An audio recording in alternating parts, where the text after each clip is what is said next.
प्यारे दोस्तों, आइए सीखते हैं बिहार बोर्ड द्वारा जारी साइंस के मॉडल सेट 2026 के 29वां सब्जेक्टिव को। दोस्तों, आप यहां देख रहे हैं साइंस मॉडल सेट 2026 के 29वां सवाल है, पोषण क्या है? जीवों में होने वाले विभिन्न पोषण विधियों का वर्णन करें।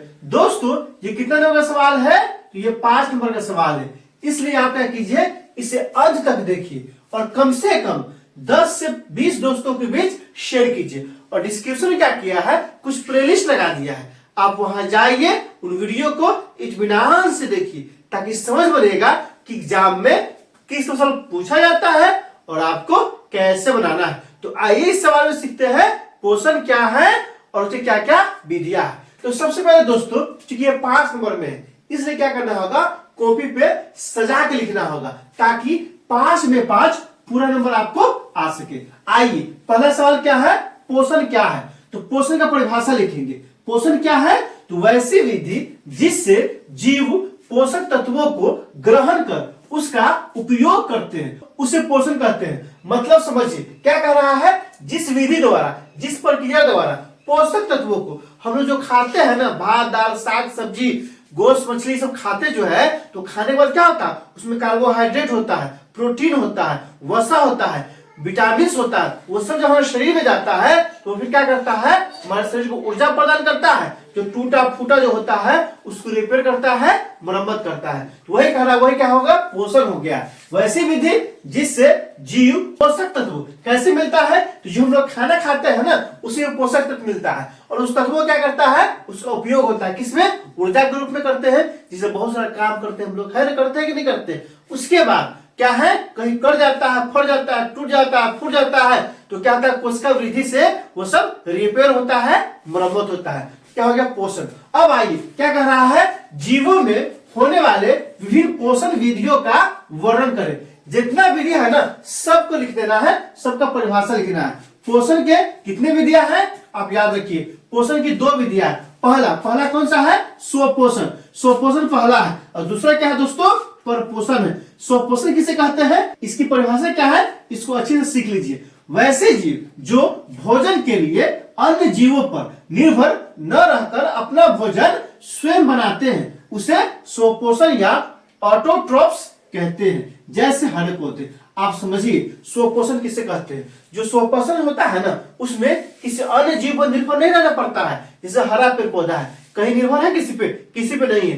प्रकाश संश्लेषण के द्वारा वो अपना भोजन बना लेता है, किसी की जरूरत नहीं है। लेकिन हम लोग जो है वो क्या है, निर्भर है। तो आपको याद रखना है, क्या रखना है कि हरे पेड़ पौधे क्या होता है, स्वपोषी होते हैं। क्यों होते हैं, क्योंकि अन्य जीवों पर निर्भर न रहकर अपना भोजन स्वयं बनाते हैं, इसलिए वो क्या होता है, स्वपोषी होता है। उदाहरण क्या है, हरा पौधा। आइए, दूसरा विधि क्या है दोस्तों, परपोषण। इसका जस्ट उल्टा, इसको हम है ना कह सकते हैं याद रखने के लिए, तो जितना हरे पौधे हैं वो सब क्या है, आत्मनिर्भर है, किसी भी डिपेंडेंट नहीं है, फ्री है, स्वतंत्र है, आत्मनिर्भर है। तो स्वपोषण जो भी होगा वो क्या होगा, आत्मनिर्भर होगा। दूसरा विधि क्या है, परपोषण है। इसकी परिभाषा क्या है, तो वैसे जीव जो अपना भोजन स्वयं न बनाकर किसी न किसी रूप में अन्य जीवों से प्राप्त करते हैं, उसे परपोषण कहते हैं। जैसे सभी जंतु एवं कवक। आप याद रखिए, हम लोग क्या खाते हैं, हरा पेड़ पौधा खाते कि नहीं खाते हैं,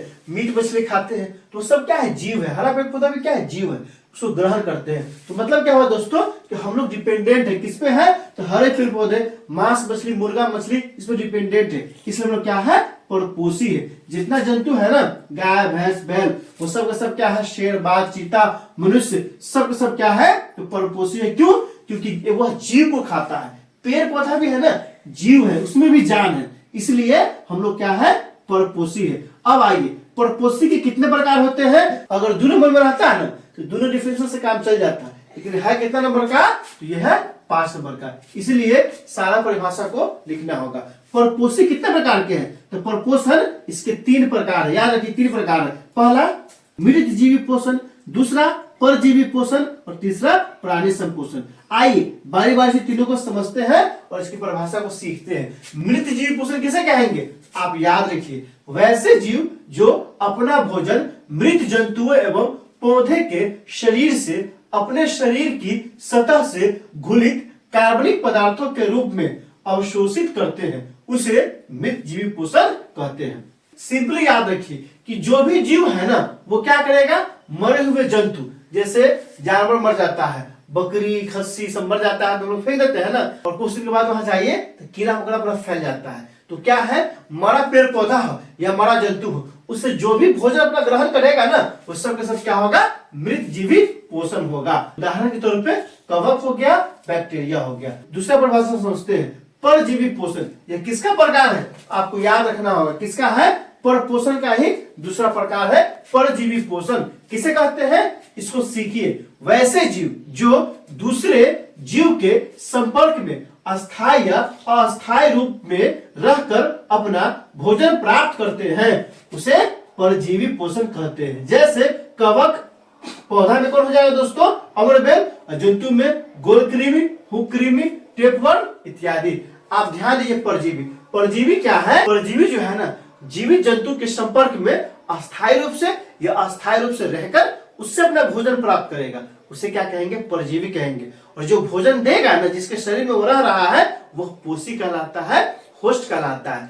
आप याद रखिए, हम लोग क्या कहते हैं कि हर 6 महीने में कीड़ा की दवाई खाना चाहिए। क्यों, क्योंकि हमारे शरीर के अंदर भी क्या है, हुकवर्म, टेपवर्म से हो जाता है, और जब कीड़ा खाते हैं तो क्या है, वो शरीर से बाहर आ जाता है। हमारे शरीर में रहकर ही हम जो खाना पीना खाते हैं उसी से वह फलता फूलता है। हम दुबले होते हैं और वो मोटे होता रहता है। इसलिए क्या करते हैं कि हम लोग 6-6 महीना पे कीड़ा की दवाई खाते हैं और बच्चों को भी खिलाते हैं। क्यों, ताकि वो शरीर से बाहर निकल जाए और जो भी खाना खाए वो हमारे शरीर में लगे तो हम मोटे तगड़े और ताजे हो सके। तो दोस्तों परजीवी समझ गए, आइए तीसरा समझते हैं, प्राणी संपोषण।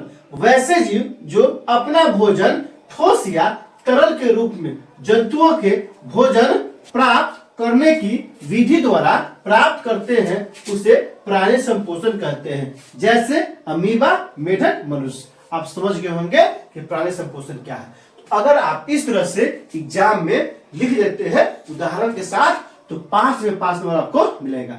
आप क्या कीजिए, कॉपी कलम उठाइए और इसको अच्छे से नोट कीजिए और कम से कम 25 से 30 दोस्तों के बीच इसे शेयर कीजिए, क्योंकि ये लॉन्ग है और बिहार बोर्ड द्वारा जो जारी बोर्ड से दिया गया है उसमें का सवाल है, इसलिए निश्चित रूप से आपके एग्जाम में आ सकता है। तो दोस्तों इसमें कहीं कोई दिक्कत है आप कमेंट करके हमें बता सकते हैं। क्या आपने सीख लिया, कमेंट करके बताइए, इंतजार रहेगा। वीडियो अच्छी लगी तो लाइक कीजिए, मेरे चैनल को सब्सक्राइब कीजिए, ज्यादा से ज्यादा शेयर कीजिए। बहुत बहुत शुक्रिया।